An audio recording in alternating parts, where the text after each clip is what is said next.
الحمد لله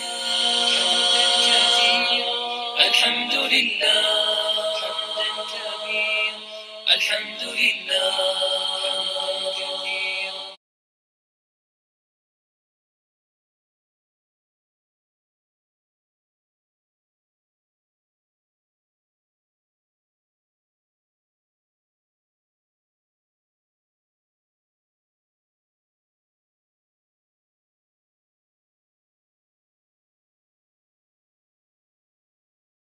الله أكبر الله أكبر الله أكبر لا إله إلا الله الله أكبر الله أكبر ولله الحمد.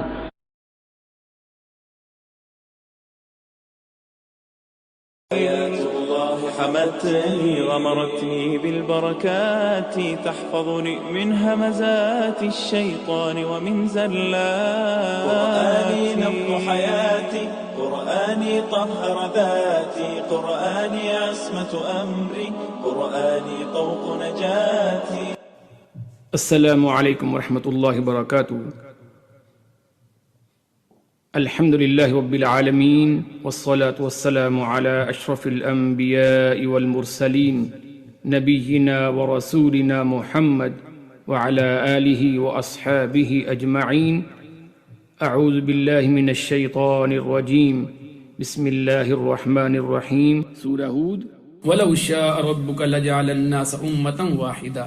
اور اگر چاہتا تیرا رب تو البتہ بنا دیتا لوگوں کو ایک ہی امت، سب مؤمن ہو جاتے. پہلے بھی آ چکا ہے، لیکن اللہ کی مشیت یہ نہیں ہے. اللہ کی مشیت کیا تھی کہ امتحان لیا جائے، آزادی دی جائے، اختیار دیا جائے.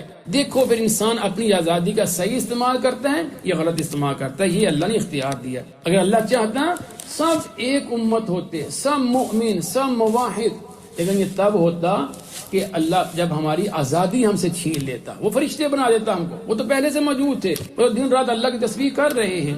اللہ کی مشیت تھی آزادی دی جائے. وَلَا يَزَالُونَ. اور ہمیشہ وہ رہیں گے مختلفین، اختلاف کرنے والے. ہمیشہ وہ اختلاف کرنے والے رہیں گے، کرتے رہیں گے اختلاف. کس میں؟ دین میں. اب دیکھو کتنے اختلافات ہو رہے ہیں. یہ آزادی ہے نا، آزادی دے دی اللہ نے.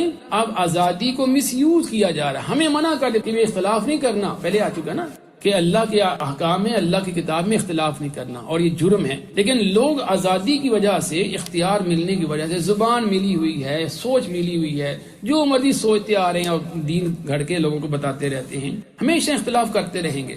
الا من رحم ربک. مگر جس پر رحم کرے آپ کا رب. تو یعنی اس سے معلوم کیا ہوا کہ اصل رحمت کیا ہے؟ اختلاف نہ کرنا. یعنی ہمارے یہاں جو مشہور حدیث گھڑی ہے نا لوگوں نے، من گھڑت حدیث ہے کہ اختلاف امتی رحمہ، کہ میری امت پہ اختلاف رحمت ہے. وہ جھوٹی من گھڑت حدیث ہے. اختلاف تو عذاب ہے، اختلاف اللہ کی طرف سے سزا ہے. الا من رحم ربک سے معلوم ہوتا ہے کہ رحمت اللہ کی اس پر ہے جو اختلاف نہیں کرتا. اسی لیے بعض ائمہ نے لکھا کہ اگر یہ معنی لیا جائے کہ اختلاف رحمت ہے، اس کا مطلب پھر یہ ہوا کہ اتحاد اور وحدانیت پھر جرم ہو گیا نا. پھر تو اگر اختلاف کرنا رحمت ہوا، پھر وحدانیت اور اتفاق و اتحاد پھر وہ تو جرم ہو گیا. اور اتفاق و اتحاد اللہ بار بار حکم دے رہا ہمیں. تو اسی اللہ نے کہا کہ ہمیشہ وہ اختلاف کرتے رہیں گے. کوئی آزادی دے دی گئی ان کو. الا من رحم ربک. مگر جس پر رحم کرے آپ کا رب، وہ بچ جائے گا اور وہ اختلاف نہیں کرے گا. وَلِذَلِكَ خَلَقَهُمْ. اور اسی لیے اس نے پیدا کیا انہیں. اس کے دو معنی ہیں. وَلِذَلِكَ خَلَقَهُمْ کا ایک کا تعلق یا تو مختلفین سے ہے، یا پھر اس کا تعلق الا من رحم ربک سے ہے. دونوں معنی ہو سکتے ہیں. یعنی اسی لیے اللہ نے پیدا کیا انہیں. کس کے لیے؟ اختلاف کے لیے. آزادی دے دی نا، اسی لیے اللہ نے پیدا کیا نا ہمیں، تاکہ انسان کو آزادی دے دی جائے. انا ہدیناہ السبیل اما شاکرا و اما کفورا. اسی لیے پیدا کیا آزادی دینے کے لیے، تاکہ آزادی دینے کے بعد پھر دیکھو کیا کرتے ہیں، اور پھر دیکھو کون بچتے ہیں، تاکہ اللہ کی نعمتوں کے مستحق بن سکے. ایک معنی یہ. اور دوسرا وَلِذَلِكَ خَلَقَهُمْ کا تعلق الا من رحم ربک، کہ اسی رحمت کے لیے اللہ نے پیدا کیا. کوئی بھی رحمت کے بغیر نہ دنیا میں گناہوں سے بچ سکتا ہے، نہ دنیا میں نافرمانیوں سے بچ سکتا ہے، نہ ان اختلافات سے بچ. اسی لیے ہمیشہ اللہ سے دعا مانگتے رہنا چاہیے کہ اے اللہ ہمیں سیدھا راستہ دکھا، اے اللہ ہمیں ہر طرح کے جرائم سے محفوظ، ہمیشہ اللہ سے پناہ مانگتے رہنا چاہیے۔ اور اسی لیے اللہ نے پیدا کیا تھا کہ اللہ ان پر رحمت کرے، جنت بھی اللہ کی رحمت سے ملے گی، اس کے بغیر جنت بھی نہیں مل سکتی، تو اسی لیے ان کو پیدا کیا۔ اس کا تعلق یا اختلاف سے ہے جو آزادی اختیار ہے، یا پھر رحمت ہے کہ جس کے بغیر ہمارا کچھ بھی نہیں ہے، ہمیشہ اللہ سے رحمت مانگنا چاہیے۔ وَتَمَّتْ كَلِمَةُ رَبِّكَ، اور پوری ہوگی بات آپ کے رب کی، کیا؟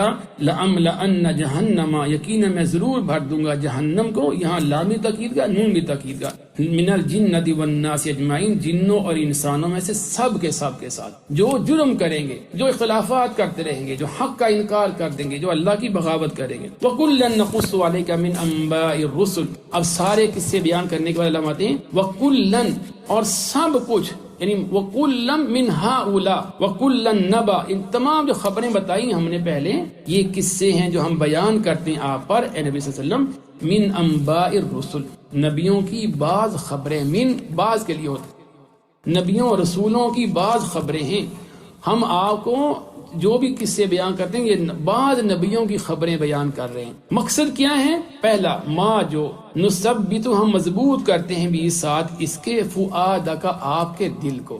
یہ قصے کہانیاں جو بتائی گئی ہیں نبیوں کے واقعات، اس لیے بیان کیے تاکہ آپ کا دل مضبوط ہو، آپ کو جب پتہ چلے کہ کتنا ظلم کیا نوح علیہ السلام پر ان کی قوم نے، لیکن نتیجہ کیا ہوا؟ اللہ نے نوح علیہ السلام کو بچا لیا، قوم کو غرق کر دیا، باقی بھی انبیاء، تو آپ کا دل مضبوط ہوگا۔ اور قیامت تک آنے والا ہر مصلح، ہر دین کا مبلغ، ہر دین کا داعی جب اپنی تکالیف دیکھے گا تو یہ واقعات پڑھ کر اس کا دل مضبوط ہوگا کہ ہاں اللہ نے دیکھو کیسے ان کو بچایا، مجھے بھی اللہ ضرور بچائے گا۔ یہ ایمان اور مضبوط ہوتا رہے گا۔ فَجَاءَكَ فِي هَذِهِ الْحَقُّ، اور آ گیا آپ کے پاس اس میں، فی هَذِهِ، تو هَذِهِ سے مراد یہ انباء بھی ہیں، اور هَذِهِ سے مراد یہ سورت بھی ہے۔ اس سورت میں آپ یا ان واقعات میں آپ کے پاس حق آ گیا۔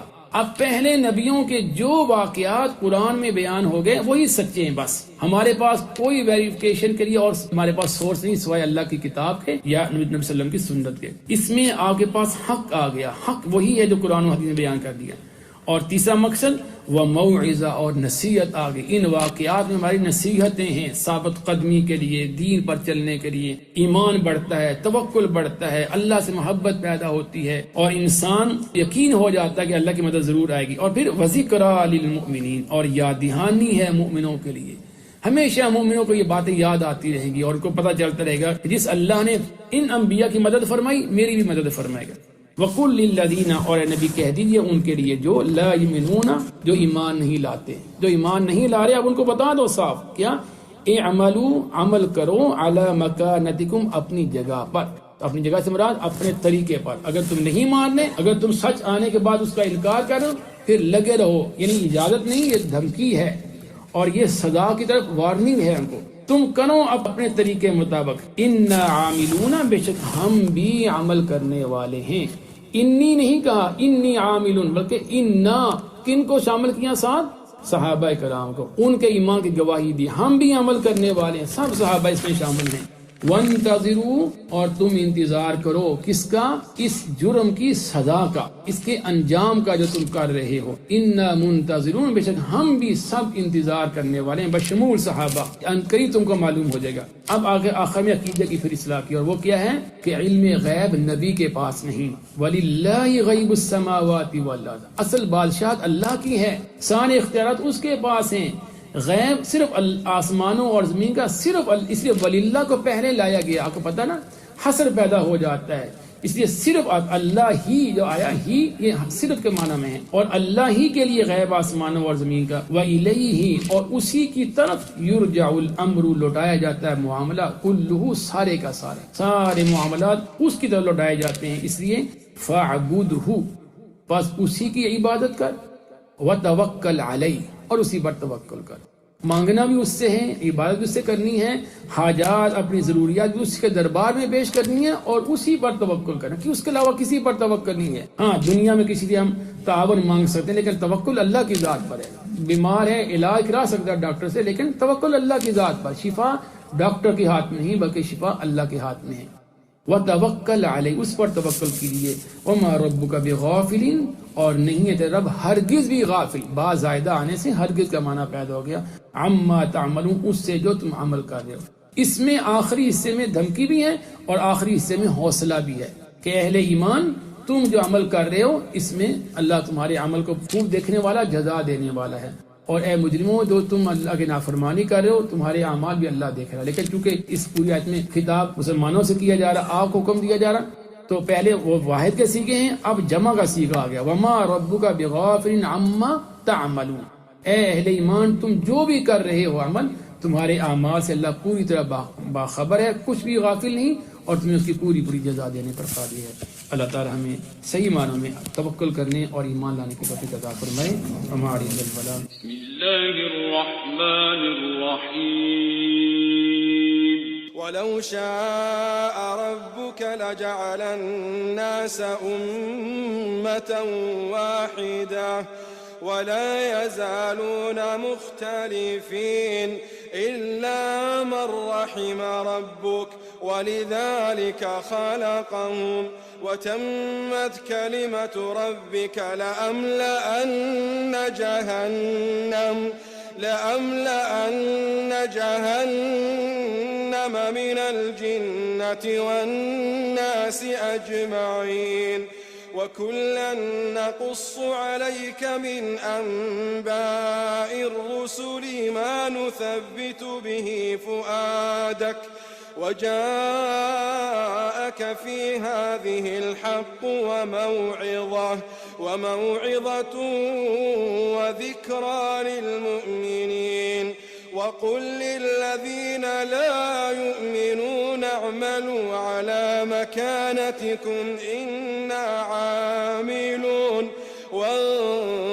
وانتظروا إنا منتظرون ولله غيب السماوات والأرض وإليه يرجع الأمر كله فاعبده وتوكل عليه وما ربك بغافل عما تعملون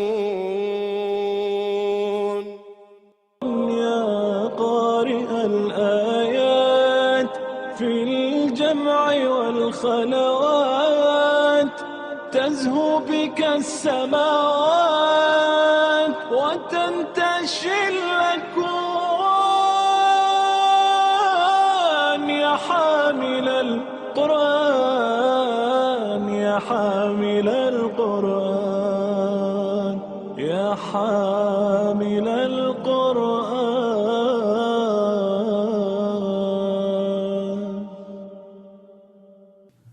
السلام علیکم ورحمۃ اللہ وبرکاتہ. الحمد للہ رب العالمین والصلاة والسلام علی اشرف الانبیاء والمرسلین نبینا ورسولنا محمد وعلى آلہ واصحابہ اجمعین. اعوذ باللہ من الشیطان الرجیم. بسم اللہ الرحمن الرحیم.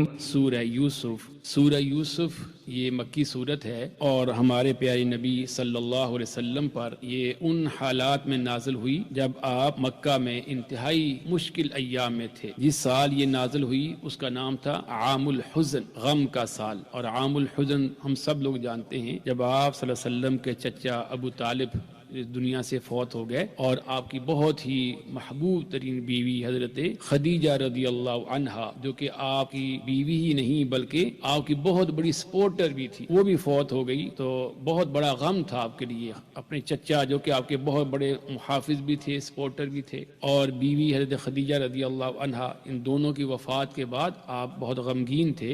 اور ان حالات میں یہ صورت نازل ہوئی. اور اس صورت میں بیان کردہ واقعات اور گفتگو اور ہمارے پیارے نبی صلی اللہ علیہ وسلم کے جو حالات تھے اس میں بہت مماثلت پائی جاتی ہے ایک ایک آیت میں. اور اس صورت کو اگر ہم اپنے حالات پر دیکھیں، اپنی معاشرتی زندگی پر، تو ہمارے لیے اس میں بہت سے اسباق ہیں. نبیوں کے واقعات، جیسا کہ پچھلی صورت میں ہم نے پڑھا کہ ان تمام واقعات کا مقصد کیا ہوتا ہے؟ ما نثبت به فؤادک، جس سے ہم آپ کے دل کو ثابت قدم رکھ سکیں. نبیوں کے واقعات کا یہی مقصد ہوتا ہے. جیسے ان پہ حالات آئے، ان پہ پریشانیاں آئیں، ویسی پریشانی میں کوئی شخص بھی ہو تو ان کے واقعات پڑھ کر اس کا دل مضبوط ہو جائے کہ جس اللہ نے ان کی مدد فرمائی وہ میری مدد بھی فرمائے گا. جیسے اللہ نے ان کے دشمنوں کو نابود کیا، اللہ میرے دشمنوں کو بھی ختم کرے گا. جیسے اللہ نے ان کی مدد فرمائی، ان کی رہنمائی فرمائی، اللہ مجھے بھی تنہا نہیں چھوڑے گا. تو یہ جو سورت خاص طور پر یوسف علیہ السلام کا واقعہ ہے، اس میں بہت سے اسباق ہیں. خاص طور پر اس میں معاشرتی جو مسائل ہیں جن کا ہم سب کو سامنا کرنا پڑتا ہے وہ بڑی تفصیل سے بیان کیے گئے. ہر قدم پر جو ہماری زندگی میں پریشانیاں اس میں بھی اس کے بارے بھی رہنمائی ملے گی ہمیں. اور جو خاندانوں میں حسد ہوتا ہے، جھگڑے ہوتے ہیں، ان حالات میں کیسے ڈیل کرنا ہے. آپ کے رشتہ دار ہیں، آپ کے بہن بھائی ہیں، وہ ظلم و زیادتی بھی کر رہے ہیں، تو ہم نے کیسے اس معاملے کو ڈیل کرنا ہے، ہمارا رویہ کیسا ہونا چاہیے. اور پھر اس کے ساتھ ساتھ عفت و پاک دامنی، اس کی حفاظت کرنا، اپنے آپ کو گناہوں سے بچانا. اور پھر اس کے ساتھ ساتھ دنیا میں نعمتیں ملیں تو ان نعمتوں کے ملنے کے بعد ہمارا رویہ کیسا ہونا چاہیے. تو اس کے بارے میں جب پڑھیں گے تو معلوم ہوگا کہ ایک ایک آیت میں کتنے ہی زیادہ ہمیں اسباق ملتے ہیں. اس سورت کا جو شان نزول ہے اس کے بارے میں کئی طرح کی روایات ہیں، اکثر ضعیف ہی ہیں، لیکن سمجھنے کے لیے اس بیان کرتا ہوں میں. ایک تو یہ کہ یہ سورت کب نازل ہوئی. بعض کہتے ہیں کہ مشرکین مکہ نے آپ سے سوال کچھ کیے تھے اور ان کو یہ بات یہود نے پڑھائی کہ تم نبی سے یہ سوال کرو جا کر. اور سوال یہ تھا کہ یوسف علیہ السلام اور ان کے والد یعقوب علیہ السلام، ان کا اصل وطن تو فلسطین تھا. یعنی پہلے ہم نے پڑھا نا کہ ابراہیم علیہ السلام کہاں آباد تھے؟ فلسطین میں. عراق سے انہوں نے ہجرت کی اور وہاں سے ہجرت کر کے وہ فلسطین جا کر آباد ہو گئے تھے. اور ان کے ساتھ ساتھ فآمن لہ لوط علیہ السلام بھی ان پر ایمان لے آئے تھے اور انہوں نے بھی ہجرت ان کے ساتھ کی، لیکن پھر ان کو نبی بنا کر سدوم کی طرف بھیج دیا گیا تھا. تو ابراہیم علیہ السلام کا مسکن وہیں تھا. اپنی ایک بیوی کو حضرت ہاجر کو انہوں نے کہاں جا کر چھوڑ دیا؟ وادی غیر ذی زر، مکہ بے آباد بستی میں. تو وہ وہاں آباد ہو گئی اور ان سے بیٹا کون پیدا ہوا؟ اسماعیل علیہ السلام. اور وہاں پھر ان کی آگے نسل سے ہمارے پیارے نبی صلی اللہ علیہ وسلم مبعوث ہوئے. تو لیکن ابراہیم علیہ السلام خود کہاں رہتے تھے؟ فلسطین میں. حضرت سارہ علیہ السلام ان کی اہلیہ وہاں رہتے تھے. اور وہیں اسحاق علیہ السلام پیدا ہوئے. اسحاق علیہ السلام کے آگے بیٹے یعقوب علیہ السلام. تو ان کا مسکن، ان کا وطن تو فلسطین تھا. تو یہ مصر میں کیسے پہنچ گئے؟ کیونکہ یہ سارا واقعہ تو مصر میں ہوا. تو مصر میں کیسے پہنچے؟ تو یہ سوال کا میں جواب لے کر دو نبی سے کہ یہ لوگ مصر میں کیسے پہنچے. تو اس کی بھی پوری صورت نازل ہوئی اور سارا واقعہ بیان فرمایا کہ مصر میں جانے کا سبب کیا تھا، حالات کیا تھے، ساری ڈیٹیل اس صورت میں مل جاتی ہے. دوسرا شان نزول یہ ہے کہ علامہ ابن کثیر رحمہ اللہ نے بیان کیا، اگرچہ وہ روایت اکثر کے نزدیک صحیح نہیں ہے لیکن کوئی نہ کوئی وجہ تو ہے، کیونکہ آگے اللہ فرما رہے ہیں کہ اس صورت میں آیات للسائلین، سوال کرنے والوں کے لیے بہت سی نشانی ہیں. کس نے سوال تو کیا ہے نا، آپ سے پوچھا تو ہے، یا تو یہود نے کیا، یا یہود سے پوچھ کر آ کر مشرکین مکہ نے آپ سے سوال کیا، یا بعض صحابہ کرام نے آپ سے سوال کیا کہ ہمیں کوئی قصہ سنائیے، کوئی واقعہ سنائیے. اچھا، تو اس کے بعد یہ صورت نازل ہوئی. تو اس صورت میں اللہ رب العالمین نے اس صورت کو، اس واقعہ کو، بلکہ پورے قرآن کو ہی احسن القصص کہا. یہ صورت ہی نہیں بلکہ پورا قرآن ہی احسن القصص ہے. قصص کا معنی اچھا بیان. تو اللہ فرماتے ہیں الف لام را، یہ تو حروف مقطعات ہیں. اس کی گفتگو پہلے بھی کئی بار ہو چکی ہے. ان کے معنی اللہ ہی بہتر جانتے ہیں. لیکن ابن عباس رضی اللہ عنہ نے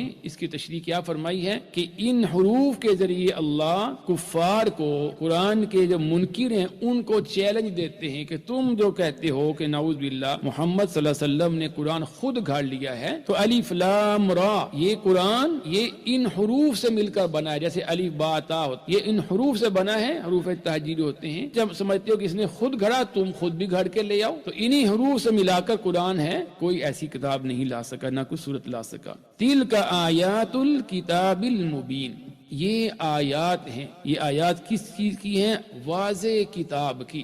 حق اور باطل کھول کر بیان کرنے والی ہے، اور اسی طرح حلال و حرام کھول کر بیان کرنے والی ہے. نجات کا راستہ، تباہی و بربادی کا راستہ، ایمان کفر، سب کچھ کھول کھول کر بیان کرنے والی کتاب ہے. تو یہ واضح کتاب کی آیات ہیں. انا انزلناہ قرآنا عربیا، بے شک ہم نے نازل کیا ہے اسے، لعلکم، تاکہ تم تعقلون، سمجھ سکو، تاکہ تم سمجھ سکو. تو اللہ رب العالمین العالمین نے اس عظیم کتاب کے لیے، سب سے عظیم کتاب جو اللہ کی ہے وہ قرآن کریم ہے تمام کتابوں میں، اس کے لیے اللہ نے اشرف اللسان، سب سے جو اچھی زبان ہے اللہ نے وہ منتخب فرمائی، اور وہ کون سی ہے؟ عربی زبان۔ کیونکہ عربی زبان میں آپ چونکہ پڑھتے رہتے ہیں کہ ایک ایک لفظ کی کئی تشریحات ہیں، ایک ہی لفظ بیان کر کے معانی کا سمندر اس میں پرو دیا جاتا ہے۔ امام ابن کثیر رحمہ اللہ نے اسی آیت کی تشریح میں بڑی خوبصورت بات بیان فرمائی۔ وہ کہتے ہیں اللہ رب العزت نے اپنی سب سے عظیم کتاب، افضل الکتب، اشرف الکتب کے لیے سب سے اچھی زبان کا انتخاب کیا، اور سب سے عظیم نبی کا انتخاب کیا، اور اس کو بھیجنے کے لیے جو سب سے عظیم فرشتہ یعنی جبریل امین اس کا انتخاب کیا، اور جس مہینے میں نازل کیا سب سے عظیم مہینہ رمضان مبارک، جس رات میں نازل کیا سب سے عظیم رات کا انتخاب کیا یعنی لیلۃ القدر کا انتخاب۔ انا انزلناہ فی لیلۃ مبارکہ فی لیلۃ القدر وما ادراک ما لیلۃ القدر، اور جس علاقے میں بھیجا دنیا کا سب سے بہترین علاقہ یعنی حرمین مکہ اور مدینہ کا انتخاب کیا، جو کہ پوری ربع زمین کے سب سے بہترین ٹکڑے ہیں۔ حدیث شریف میں آتا ہے کہ خیرکم من تعلم القرآن وعلمہ، کہ جب مہینہ سب سے افضل ہے، کتاب سب سے افضل ہے، نبی سب سے افضل ہے، تو اسی طرح باقی علاقے سب سے افضل ہیں اور زبان سب سے افضل اللہ نے منتخب کی۔ تو جو قرآن پڑھنے پڑھانے والا ہے، جو اپنے آپ کو اس سے منسوب کرتا ہے، اپنا تعلق اس سے قائم کرتا ہے، وہ بھی سب سے افضل ہے۔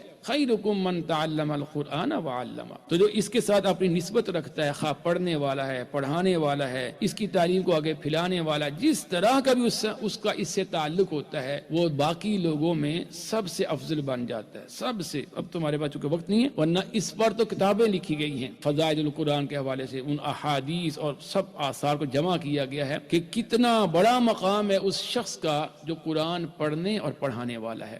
تو اللہ فرماتے ہیں کہ ہم نے نازل کی، جمع کا سیگا، جب اللہ اپنی عبادت کا ذکر کرتے ہیں، جہاں توحید کی بات ہو رہی ہے وہاں اللہ واحد کا سیگا استعمال کرتے ہیں، جہاں اللہ اپنی شان بیان کرتے ہیں یا کائنات کا نظام بیان کرتے ہیں وہاں جمع کا سیگا بیان ہوتا ہے۔ جیسے اللہ کہتے ہیں اننی انا اللہ لا الہ الا انا فاعبدنی، واحد کا سیگا، بے شک میں اللہ ہوں، کوئی معبود نہیں مگر میں، صرف میری تم عبادت کرو۔ تو جب عبادت کا ذکر آتا ہے تو اللہ وہاں جمع کا سیگا استعمال نہیں کرتے، وہاں کیوں؟ عبادت کے لائق صرف ایک اللہ کی ذات ہے۔ قرآن کیسے بھیجا؟ فرشتوں کے ذریعے بھیجا، نبی پر بھیجا، نبی نے اپنے پھر آگے جو کاتبین وحی ان تک پڑھ کر سنایا، انہوں نے آگے لکھا۔ تو یہ آج تک ایک مکمل سلسلہ ہے۔ ہمارے پاس جو قرآن پہنچا ہے یہ آسمان سے ڈائریکٹ ایسے ہمارے ہاتھ میں نہیں آیا، بلکہ پورے سسٹم کے ذریعے پہنچا، اور اللہ نے اس کی حفاظت کا ایک پورا ایسا خوبصورت اہتمام کیا کہ انسان کی عقل دنگ رہ جاتی ہے۔ کیسے اس زمانہ میں جب کہ کوئی لکھنے پڑھنے کا رواج ہی نہیں تھا، کوئی پیپر ہی نہیں ہوتا تھا، کیسے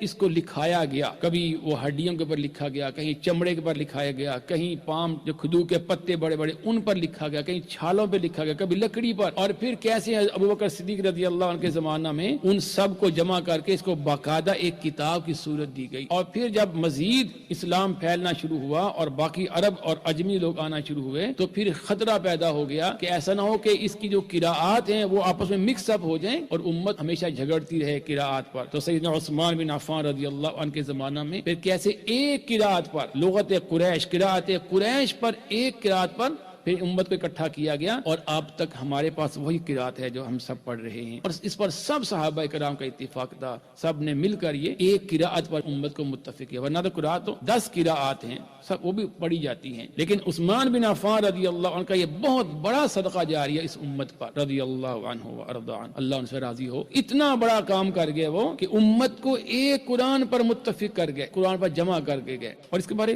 ہم نے کلاس شروع کی ہوئی ہے الحمدللہ، اس میں ایک بڑا اسپیشل ٹاپک ہے یہ علوم القرآن، اس میں ہم یہی باتیں پڑھاتے ہیں کہ قرآن کے سارے جو سائنسز ہیں ان کو ڈسکس کرتے ہیں۔ بہرحال تو خاص اس کی ریزن ہے جس کو عربی بنا کر بھیجا۔ ہر جو زبان ہے ہر سال 2 سال کے بعد جا کر وہ تبدیل ہو جاتی ہے۔ آپ غالب دور کی زبان پڑھ کے دیکھ لیجئے، آپ اس دور کی اگر زبان آج آپ بولیں لوگ آ کر مذاق اڑانا شروع کر دیں گے۔ اللہ رب العالمین نے اس قرآن کو محفوظ کرنے کے لیے عربی زبان کو محفوظ کر دیا۔ جو قرآن کی زبان ہے آج بھی وہی عربی کتابوں کے اندر زبان لکھی جاتی ہے، سیم وہی زبان ہے، کوئی فرق نہیں ہے۔ 1400 برس پہلے قرآن نازل ہوا، اللہ نے اس زبان کو ایسا محفوظ کیا ہے کہ آج بھی عربی کتابیں جو لکھی جاتی ہیں این اسی زبان میں لکھی جاتی ہیں، نہ یہ قرآن کی زبان پرانی ہوئی ہے اور نہ ہی یہ زبان مٹ سکی جیسا کہ باقی کتابوں کی زبانیں ختم ہو گئی، زبانیں ہی ختم ہو گئی، ان کے بولنے والے ہی ختم ہو گئے، لیکن چونکہ یہ قیامت تک کے لیے اللہ نے قرآن کو بھیجا ہے تو تا قیامت اللہ نے اس عربی زبان کو محفوظ کر دیا، اور چونکہ یہ کتاب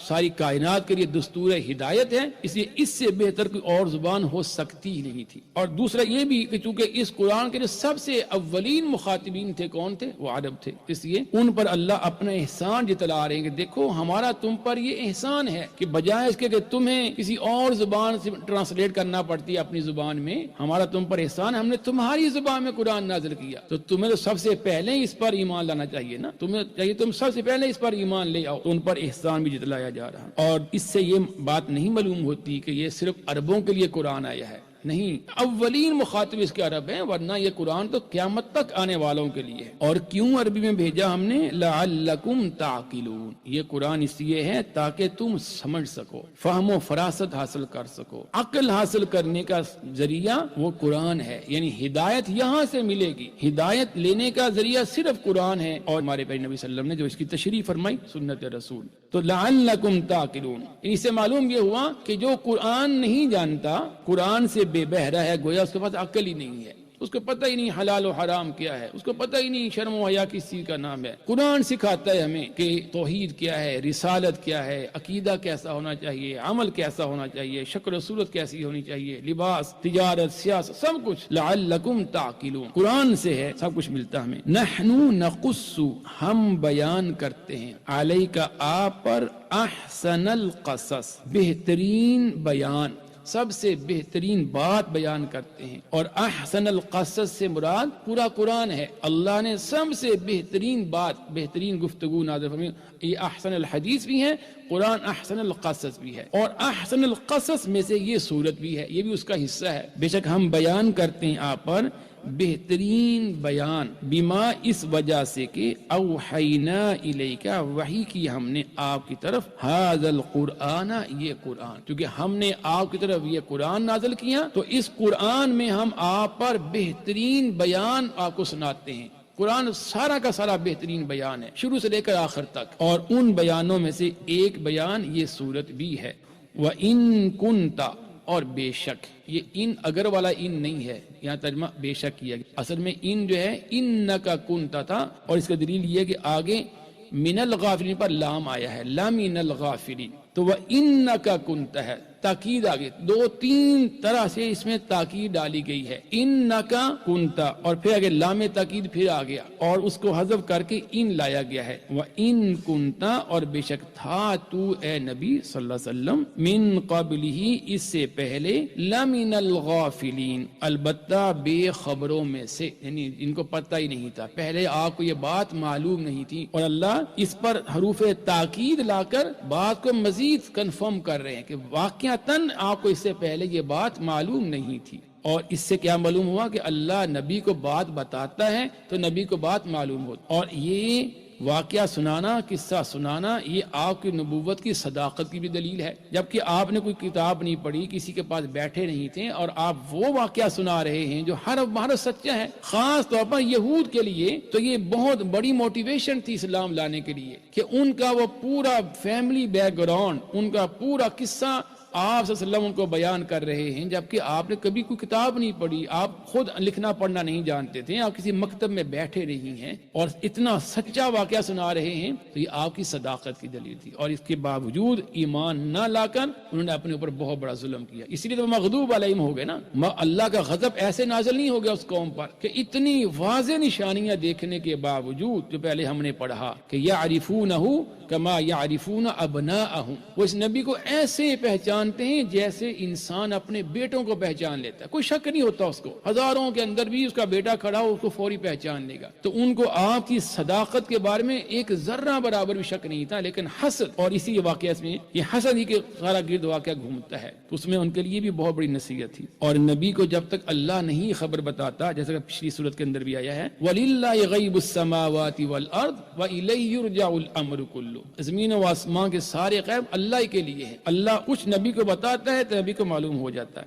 اور بلا شبہ تھے آپ اس سے پہلے لَمِنَ الْغَافِلِينَ، یقیناً غافلوں میں سے، آپ کو یہ پہلے بات پہلے معلوم نہیں تھی۔ اذ قال یوسف، اب یہاں سے قصہ شروع ہوتا ہے یوسف علیہ السلام کا۔ اذ جب، یعنی اذکر وہ وقت یاد کر جب، قال کہا یوسف، یوسف علیہ السلام نے، لی ابیہ اپنے والد سے، کیا نام تھا والد کا؟ یعقوب علیہ السلام، یعقوب علیہ السلام، جب کہا یوسف نے اپنے والد سے، یا ابتی، اے پیارے ابا جان، پیار، محبت اور شفقت کا معنی پیدا ہو گیا۔ تو اس سے کیا معلوم ہوا کہ والدین کو جب بھی خطاب کیا جائے پیار سے، محبت سے، یہ ہمیں قرآن سکھاتا ہے، یہ انبیاء کی تعلیم ہوتی تھی۔ اللہ دیکھو ایک ایک لفظ میں ہمیں اسباق مل رہے ہیں کہ یہ لفظ بتا کر کیا بتایا گیا کہ بڑوں کو جب بھی خطاب کرنا ہے، ماں باپ کو، تو پیار اور محبت سے، فلا تقل لهما اف ولا تنهرهما وقل لهما قولا کریما، اور جب بھی بات کرنی ہے ان کو اف نہیں کہنا، ان کو جھڑکنا نہیں ہے، اور اچھی گفتگو کرنی ہے، بڑی عزت کے ساتھ گفتگو کرنی ہے۔ لفظ میں آیا یا اباتی، یا ابھی بھی تو کہہ سکتے تھے نا، یا ابھی نہیں، لیکن لفظ نے بتایا کہ وہ بڑی محبت سے گفتگو کر رہے ہیں، یا اباتی، اے ابو جان، انی، بے شک میں نے، رأیتو، دیکھا میں نے، یعنی خواب ہے۔ جب کہا یوسف علیہ السلام نے اپنے والد سے کہ اے ابو جان، بے شک میں نے دیکھا ہے خواب میں، یعنی 11 کوكبا، 11 ستاروں کو، والشمس والقمر، سورج اور چاند کو، رأیتہم لی ساجدین، میں نے دیکھا انہیں کہ مجھے وہ سجدہ کر رہے ہیں۔ تو یہ ہے خواب، پوری صورت اس خواب کے گرد گھومتی ہے، یعنی اگر دو لفظوں میں کہا جائے نا یہ صورت کا مرکزی خیال کیا ہے، تو ایک خواب اور اس کی تعبیر، بس ایک خواب دیکھا گیا اور پھر اس کی تعبیر کیا تھی، اس تعبیر کے گرد سارے، اسی کے گرد ساری صورت گھومتی ہے۔ لیکن اس میں اتنے زیادہ اسباق ہیں کہ انسان حیران ہو جاتا ہے کہ اس صورت کی تفسیر میں کئی کی والیوم پر مشتمل کتابیں لکھی گئی اور پھر بھی اس کا حق ادا نہیں ہوتا۔ بسم اللہ الرحمن الرحیم۔ ألف لام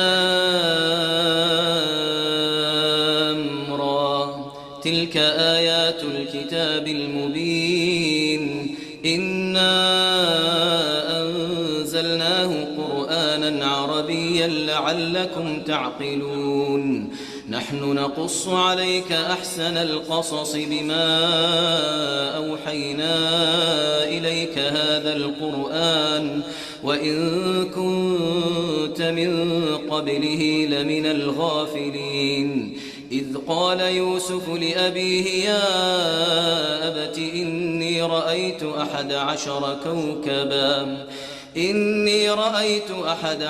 كوكبا والشمس والقمر رأيتهم لي ساجدين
الحمد لله الحمد لله الحمد لله